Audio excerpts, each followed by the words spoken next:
Assalamualaikum warahmatullahi wabarakatuh. Alhamdulillahirabbil alamin. Puji syukur kehadirat Allah Subhanahu wa taala. Salawat serta salam semoga senantiasa selalu tercurahkan kepada junjungan baginda Nabi besar Muhammad sallallahu alaihi wasallam. Pada kesempatan kali ini saya akan presentasi mengenai materi studi Islam 3 untuk memenuhi ujian akhir semester mata kuliah studi Islam Akidah Akhlak dengan dosen pengampu Dr. Ahmad Alim LC.MA. Sebelumnya perkenalkan, nama saya Muhammad Irwansyah, nomor pokok mahasiswa 211104010083, kelas reguler 3A, program studi manajemen.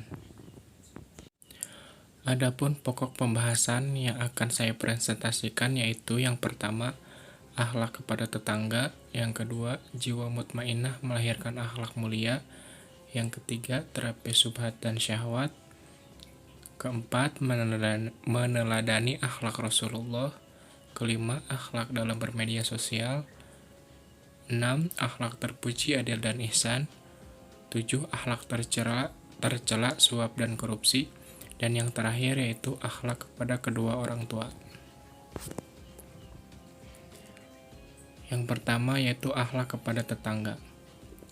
Akhlak kepada tetangga yang dimaksudkan dalam Islam adalah sikap dan perilaku yang seharusnya dilakukan atau dijauhi oleh seseorang dalam hubungannya dengan tetangga, sebagaimana disebutkan dalam Quran Surat An-Nisa ayat 36.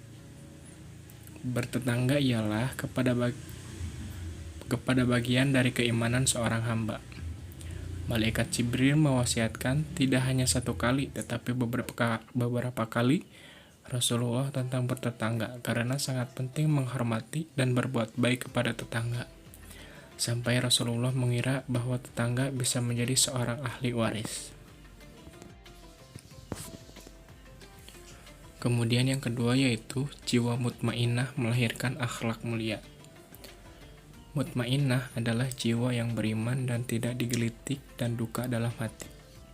Mutmainnah bisa diartikan dalam jiwa yang ikhlas, yakin, beriman, dan juga jiwa yang ridho dengan ketentuan Allah, dan yang tahu bahwa sesuatu yang menjadi bagiannya pasti akan datang kepadanya. Ciri-ciri jiwa mutmainnah yang pertama yaitu ridho terhadap yang Allah berikan kepadanya. Yang kedua, jiwa akan tenang ketika kita semakin beriman. Yang ketiga, ridho terhadap qada dan qadarnya Allah. Dan yang terakhir, yakin terhadap janji Allah Subhanahu wa taala.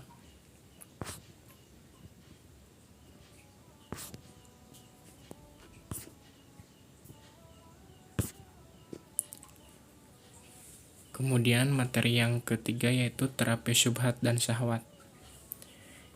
Imam Ibnu Qayyim menjelaskan pentingnya menjaga hati manusia itu menjadi tolak ukur serta barometer diselamatkannya di dunia maupun di akhirat. Beliau juga menjelaskan ada dua yang menyebabkan hati manusia rusak, di antaranya karena syubhat dan syahwat. Berikut adalah dua metode agar selamat dari berbagai macam penyakit hati. Yang pertama, memurnikan ikhlas, dan yang kedua, mewujudkan perilaku kita agar mengikuti Rasulullah. Kemudian materi yang keempat yaitu meneladani akhlak Rasulullah Shallallahu Alaihi Wasallam. Kata meneladani yang berarti meniru atau mencontohkan dari perilaku seseorang. Bukti cinta kita kepada Rasulullah Shallallahu Alaihi Wasallam ialah kita dapat mengenal secara detail dan mengamalkan apa yang ada pada diri Nabi, baik yang sifatnya al-khuluqiyah, kita mencintai kesempurnaan Nabi, atau dalam bentuk fisiknya, dan mencintai kesempurnaannya akhlak Nabi.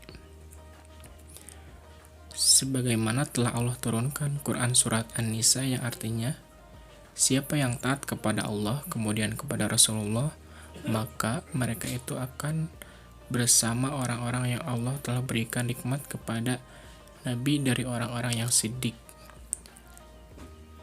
dalam keimanan, para syuhada, dan orang-orang yang soleh, dan itu sebaik-baiknya teman. Kemudian kita masuk kepada materi yang kelima, yaitu akhlak bermedia sosial. Bermedia sosial itu asal hukumnya adalah mubah, namun bisa menjadi haram atau halal ketika dipandang sesuai niatnya. Media sosial hendaklah dijadikan sebagai sarana dakwah. Seorang muslim akan terus menjaga adab dan tingkah lakunya meskipun hidup di zaman era globalisasi. Sebaiknya sebagai seorang muslim lebih teliti dalam menerima atau memperoleh informasi. Karena di zaman sekarang ini banyak sekali berita-berita bohong yang seharusnya dicari tahu terlebih dahulu akan kebenarannya. Kemudian yang keenam yaitu akhlak terpuji, adil dan ihsan. Menurut Ibnu Abbas, adil itu sifatnya vertikal, dan seorang hamba berkewajiban mentauhidkan Allah serta menjauhi syirik sehingga ibadahnya murni ikhlas karena Allah. Ihsan merupakan tambahan dari adil, yang dimana adil dan ihsan ini selalu beriringan dalam Al-Quran. Sesuai dengan Quran surat An-Nahl ayat 90, induk dari agama adalah perintah dan larangan. Manusia harus selalu taat kepada Allah dan melaksanakan perintahnya dan menjauhi larangannya.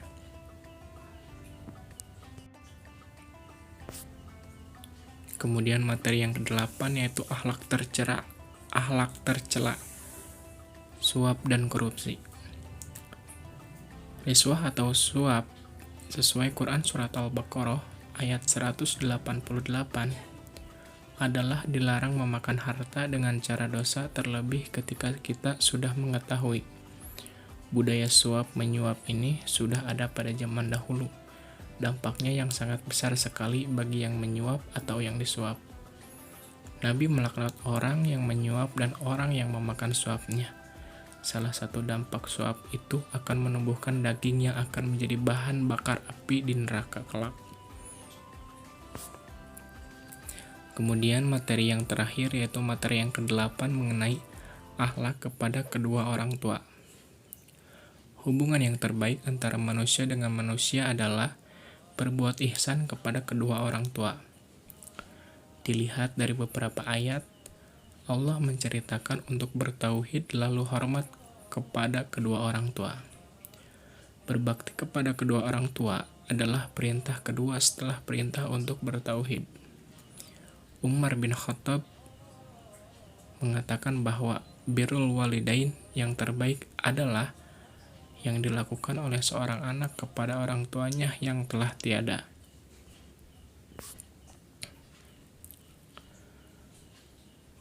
Mungkin itu saja pemaparan materi yang saya sampaikan. Kurang lebihnya saya mohon maaf. Akhir kata saya ucapkan sekian dan terima kasih. Wassalamualaikum warahmatullahi wabarakatuh.